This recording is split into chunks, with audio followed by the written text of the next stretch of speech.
Very good. I'd love to see those sometime. I got to get them off the shelf. Yeah, one of those jobs. I have to quit doing all the good fun things I'm doing now, so I can do things like that. More questions coming in out of the door. What you got?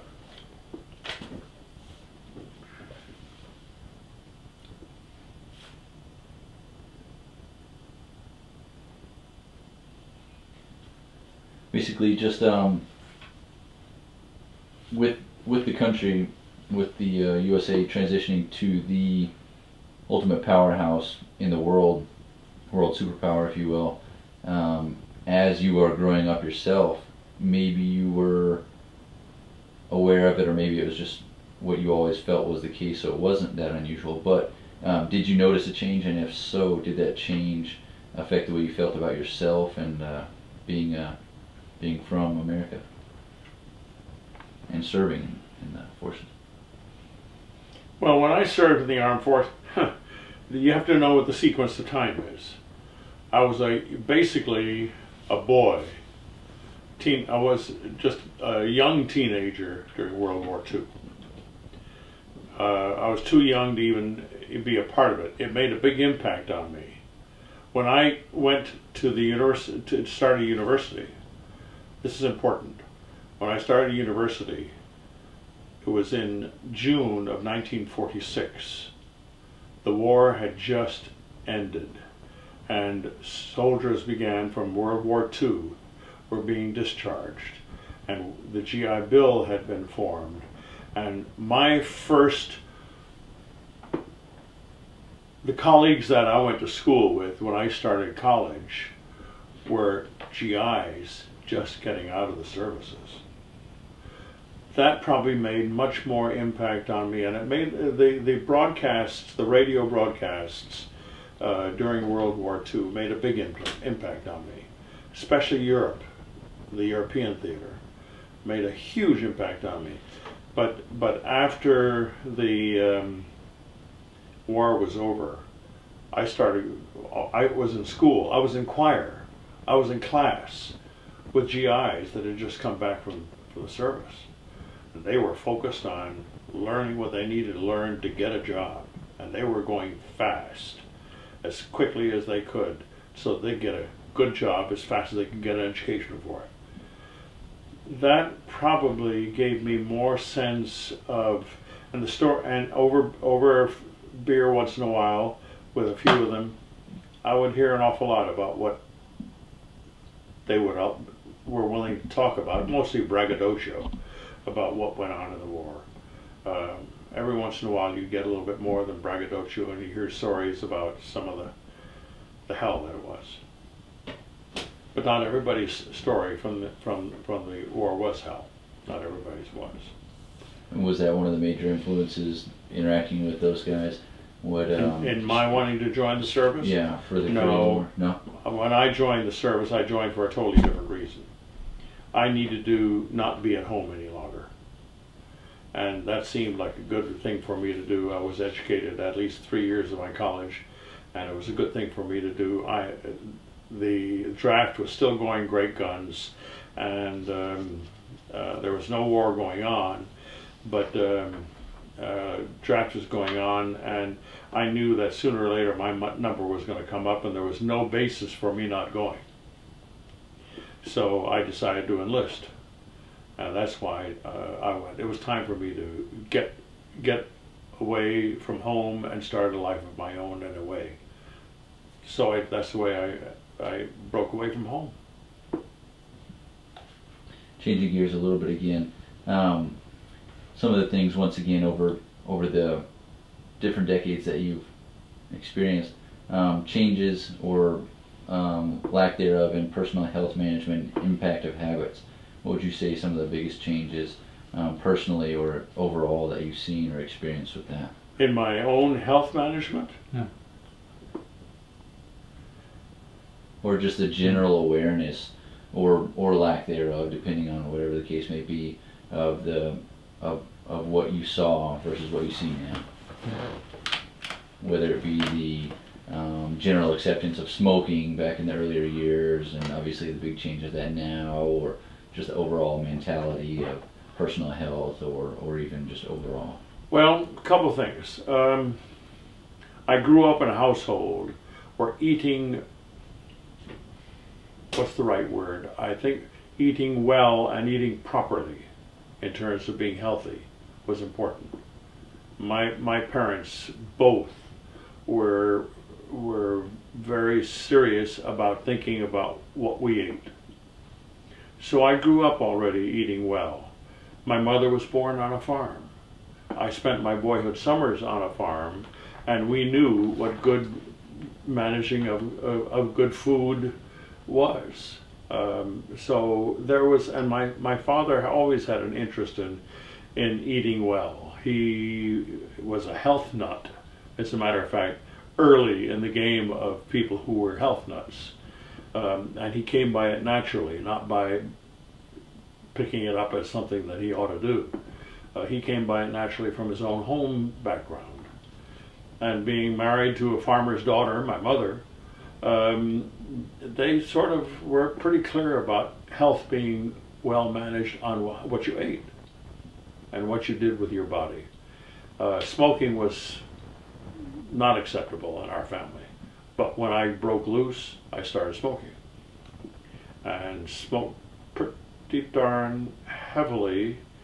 I was up to 3 packs a day and going strong for about, I guess, 16, 17 years, I figured. And your father was a pain in my butt to get me to stop, because just about the time that he was, let's see, how old? He was about... You said 9. He was about 9, 10, 11, 8, 9, I think. Somewhere young, and he had been picking up the fact that the Surgeon General of the United States of America had begun to talk about the fact that smoking was hazardous to your health and could kill you. And he came up to his old man and says, "Isn't it true, Dad, that smoking is not good for you?" "Yeah, and it could kill you." "Yeah." "Well, why do you smoke?" And he started to harass me, stealing my cigarettes and throwing them away, stealing my matches and throwing them away. I lost some very nice lighters along the way. And finally I realized that, seriously, I need to stop smoking, if nothing else, to let him know that, you know, you can be bigger than what's got you. And I quit smoking cold turkey on December 31st, 1962. I was a 3.5 pack a day man at that time. And the interesting thing is that it wasn't very many years after that that Pete started smoking. But for a short time only, and then he quit as well. I think only so he could say that he quit too, maybe. I'm not quite sure about that. But health was important. Health was important growing up, and I have said for a long time that I would have been dead many, many years ago. I'm convinced of it. If I'd quit smoking, if I had not quit smoking, if I had kept on smoking, and the health, managing, eating well, eating properly. I don't exercise anywhere near what I should, but I do an awful lot of aerobics, just conducting a choir, especially in rehearsal where I get energetic. And you know, you plus I'm born with good Armenian genes. At least half of my genes are, and so it all goes for good health. Yeah, not to call BS on you, but last time we had this conversation about smoking, you had made mention that you did continue on occasion having a cigarette or two when you were out drinking. I did. And I guess can you walk me through, I guess, the mentality point when you decided to officially cut that out as well? Yeah. Yeah. Yeah. Yeah. I after about 20, 25 years, I thought, well, what the heck, you know, I'm big enough that I should be able to. I still want to smoke. After all these years, that's 51 years, 52 years. I still want to smoke. 53 years, and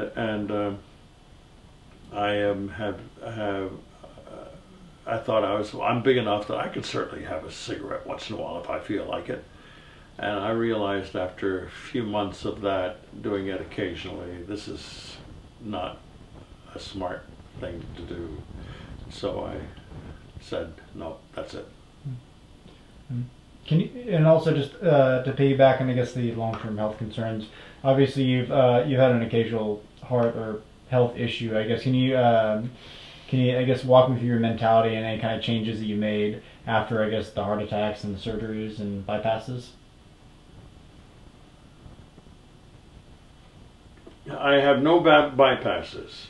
I have had 3 minor heart attacks, and each of them was because congenitally one of my heart arteries had reached a point of partial blockage, and so they did an angioplasty in there where they expanded, and for 2 of them they put a stent in to hold it out. Okay. I'm still am more self-indulgent, I think, than perhaps I should be, but I'm nowhere near as self-indulgent as I used to be by any means, because of the impact, frankly, on what that does to your heart. But my heart disease is largely genetic. My father had it. My mother had heart issues and was, as a matter of fact, died because of a heart issue. So it's in the genes. Be warned.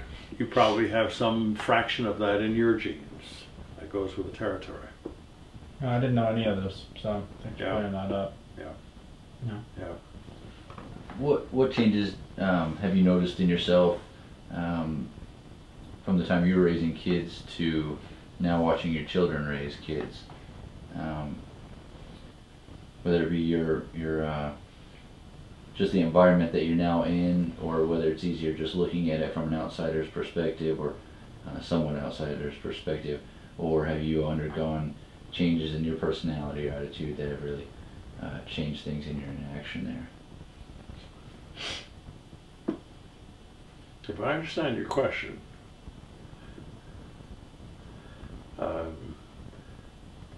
you probably want to know if I would raise my children's children differently than they're raising them because of the way I was raised? No. I think my children are doing a better job of raising children than I did. By a long shot. Why do you feel that way? Mostly because one of the things that I literally think is true for all of us, every one of us, and will be true for you too, as well, is that we learn what not to do by what has been done to us. We learn from those things that our parents do that it's better that we not do. Although many of the things that we do in raising our children are because of what we automatically inherit as the way of being brought up that our parents did to us. And there's no escape. There seems to be no escape from it. And we all have to learn that way, which turns the question really around. And I think this is the most important thing that can come out of this question. And that is this: that every one of us has been raised by parents who were imperfect. Every one of us. No question. I was. You were. Everybody who sees this is. Our parents are not perfect. But guess who has to do the fix? Each of us has to do the fix. Our parents cannot fix it after it's been done. After you've been raised by your parents, you have to do the fixing if there's any fixing that needs to be done. They can't do it for you, even though they may very well be smart enough to realize, boy, I shouldn't have done it that way in raising you.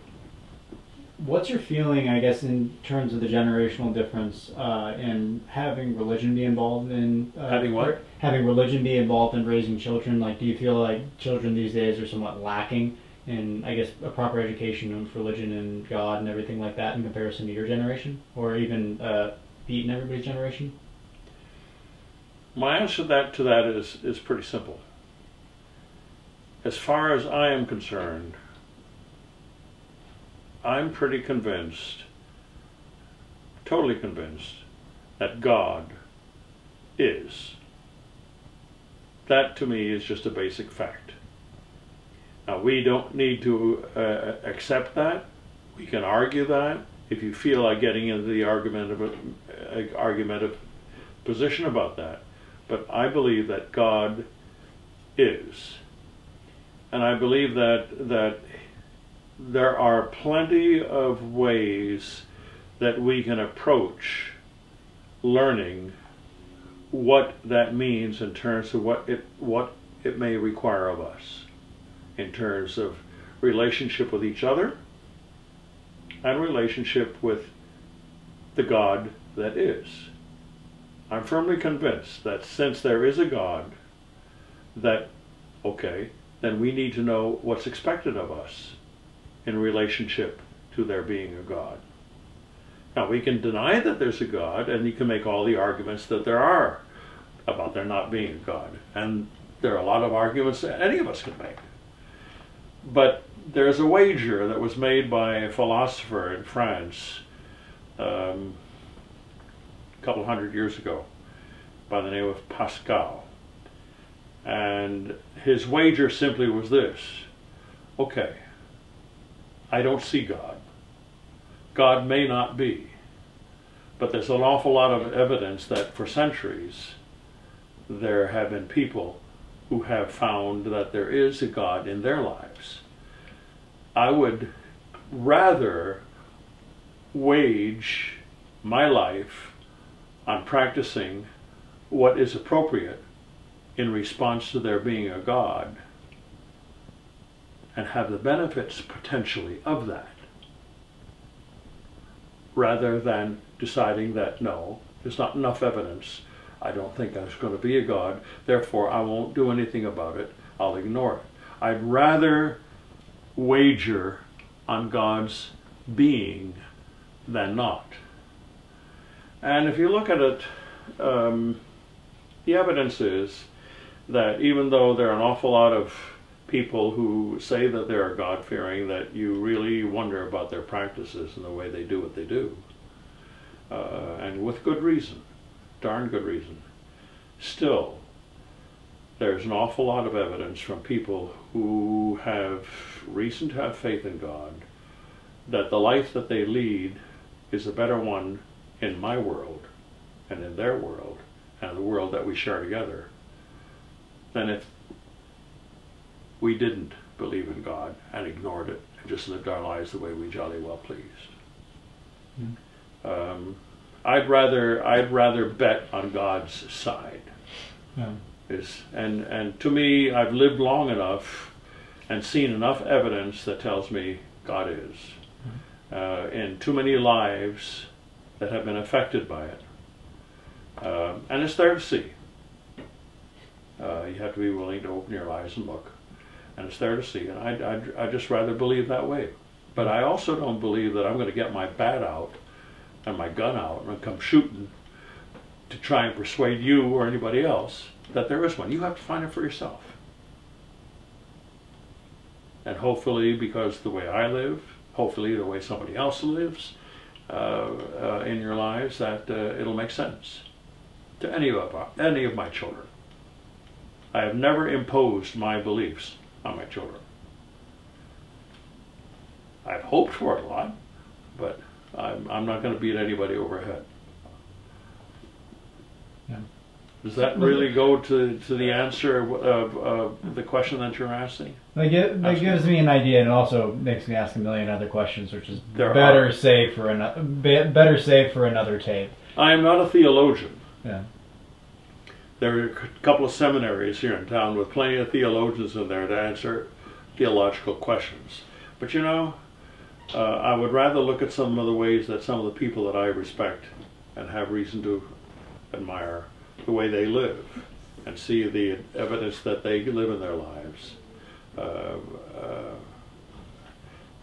I'd rather go on that basis than worry about theological issues.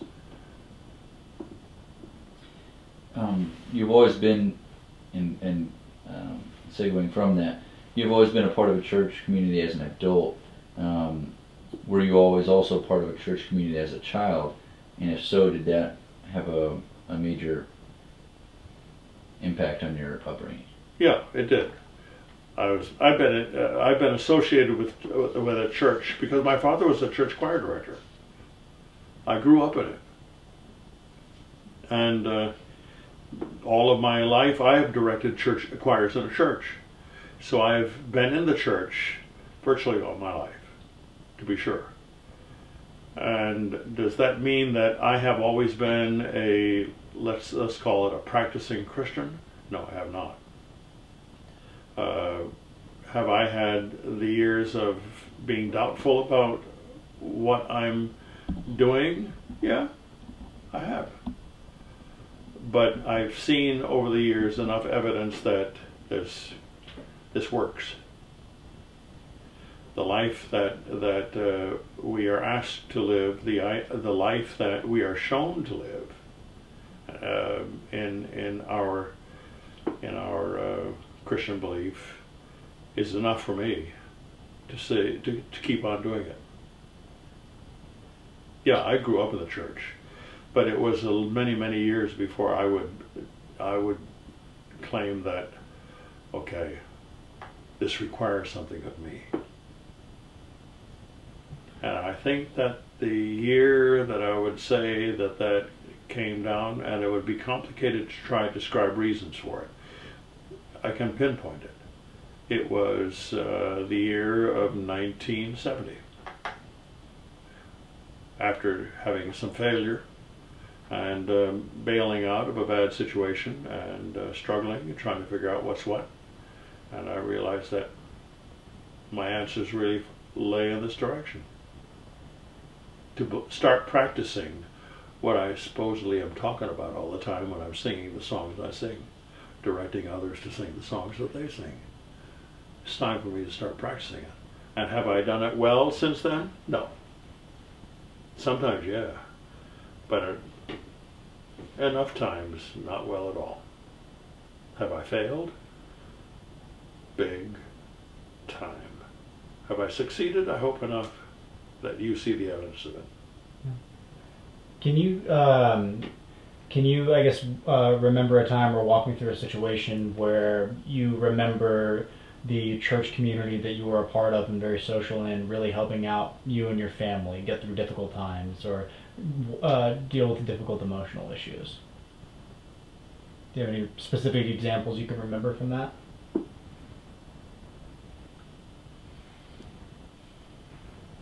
Several times, and they'd be hard to enumerate. Do you want to hear the story of some such kind of a thing? Is that what you're looking for? Yeah, maybe one or two.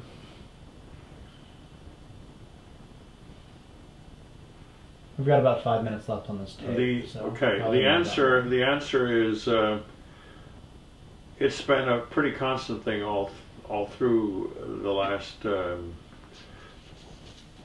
40 years or so.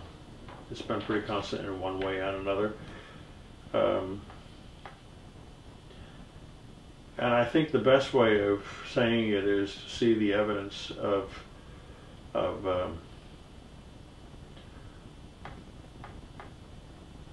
what I have been able to bring through increased understanding of what I sing about. Working in a person's life, and being able to share it with the people that I work with directly. And my community is the choir in the church. And if you want to get technical about it, you know, the church as a whole is a community. But then inside of a church, there are these little sub-communities doing various things and different things and in different groupings. And mine happens to be the choir in a church. And what we do together changes our lives, changes mine. What we sing about, what we talk about, what we read about, what we think about, because everything that we do in a choir has words, and those words have meaning. Those words have some impact on how we can, if we wish, live our lives. And that has a huge impact on me, seeing it have an impact on somebody else. Okay. I struggle all the time with various aspects of faith. We all do. Always will. But not enough that it'll shake my conviction that I got to keep doing what I'm doing in terms of my religious practice or belief. Okay.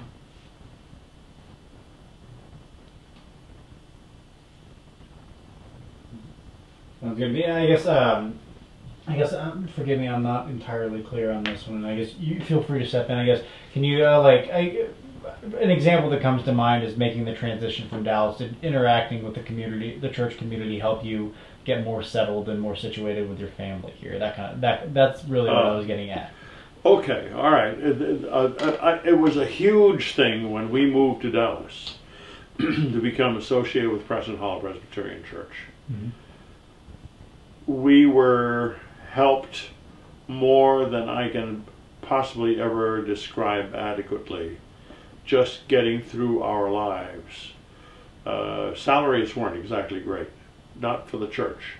And what I was doing to earn the rest of my living, which was at the film operation, the recording studio and the film business, it paid reasonably, but it wasn't a big paying job, not by any means. We had all sorts of needs, all sorts of problems that came. We had health issues, and an awful lot of help at times when it was critical came. We were given the use of car so we could take a trip that we needed to take just to get the heck out of Dodge, to get a vacation. And I remember there was one family particularly that helped us over and over and over again in one way or another, materially. And we needed it. And boy, we were doing the best we could, but we still needed it. And I finally, one day, asked if I could come and have coffee with her, the lady of the house, who was really the ramrod of the family. And dropped in on her, we had coffee, and I said, how are we ever going to be able to pay you back for all the goodness that you have shared with us? And she made it very simple. She grinned like a Cheshire cat. I remember she just laughed almost and said, well, you know, I got a flat tire in Oklahoma once, and some guy stopped, and I was totally helpless. I couldn't change a flat tire. And a guy came over, pulled over, and very happily helped me and jacked up my car and changed my tire, and I tried to pay him. And he said, oh, no, I don't need anything. I'm glad to do it. He said, well, I owe you, she said. I owe you something for giving me the service. No, he said, just pass it on. And so she turned around to me and she says, okay, what your job is you don't have to do anything for us. Just pass it on. So I've tried to live that ever since. And stop and think about it. That's pretty basic to what we supposedly believe. Very true. Good lesson. I think, yeah, we're